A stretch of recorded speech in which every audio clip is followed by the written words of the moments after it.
দেখো, আমাদের রাজ্যটা ত্রিপুরা।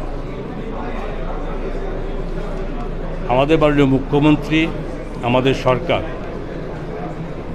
বিগত দিনে যতটা ডিএ আমরা দিতে পেরেছি, আগাম বলে টলে কাউকে আমরা ডিএ দেওয়া হয়নি।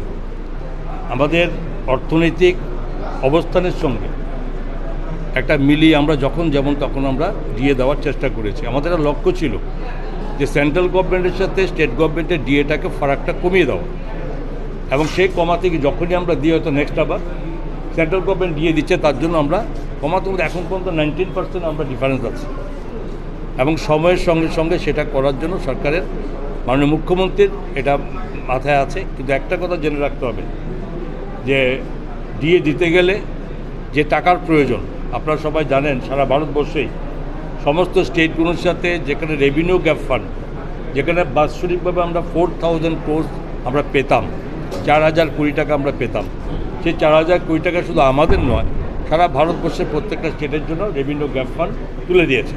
অ্যাডভাইস করেছে 16th ফিনান্স কমিশন, কি বলেছে যে প্রত্যেকটা স্টেট তার নিজের থেকে রোজগার, নিজের থেকে ওদের ইনকাম বাড়াও।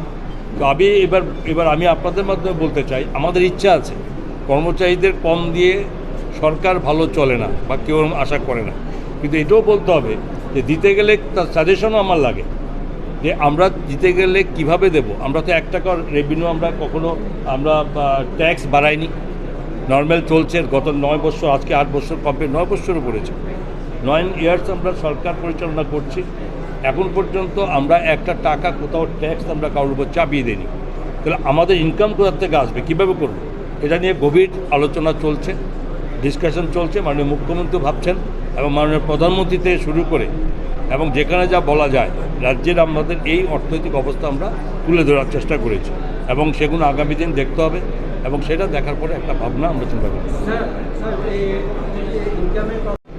জিএসডিপি আমাদের কাছে এখনও, যেখানে সেন্ট্রাল জিএসডিপি 7.7% এখন তাদের এতে করেছে, আমরা পিছনে নেই, আমাদের এটা ঠিক আছে, কিন্তু ইনকাম আমাদের বাড়ানোর মতো রাস্তা। আজকে যেখানে আমরা প্রোগ্রাম করেছি যে স্টার্ট আপে যেসব আজকে প্রোগ্রাম হয়েছে, যত টাকা বিজনেস বাড়বে, যত নিজের রোজগার বাড়বে, যত কর্মসংস্থান বাড়বে, তো সঙ্গে সঙ্গে স্টেটেরও রোজগার এগুলো বৃদ্ধি হবে, কোথাও কিছু না বাড়িয়ে।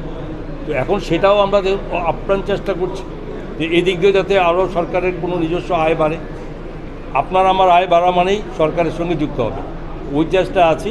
ওয়েট করুন, আমরাও খুব চিন্তায় আছি যেভাবে কীভাবে এটা সলভ করা। মানে ওভার দ্য ইয়ার্স স্যার এই সার্ভিস সেক্টরের গ্রোথটা কীরকম Tripura, apart from agricultural sector? ত্রিপুরার যা গ্রোথ রেট এখন, সেটার মধ্যে এগ্রিকালচারাল সেক্টর ইজ ইম্পর্ট্যান্ট, কিন্তু apart from agricultural sector, service sector, say education, say IT, say health, এগুলি মিলিয়ে এই মুহূর্তে কারেক্ট ফিগারটা আপনাকে বলতে পারছি না, কারণ আমার বলাটার মধ্যে কোথাও ডিফারেন্স হবে পার্সেন্টেজে, সেটা এই মুহূর্তে বলি না আপনাকে। তবে আমরা পিছিয়ে নেই, আমি এতটুকু বলতে পারি।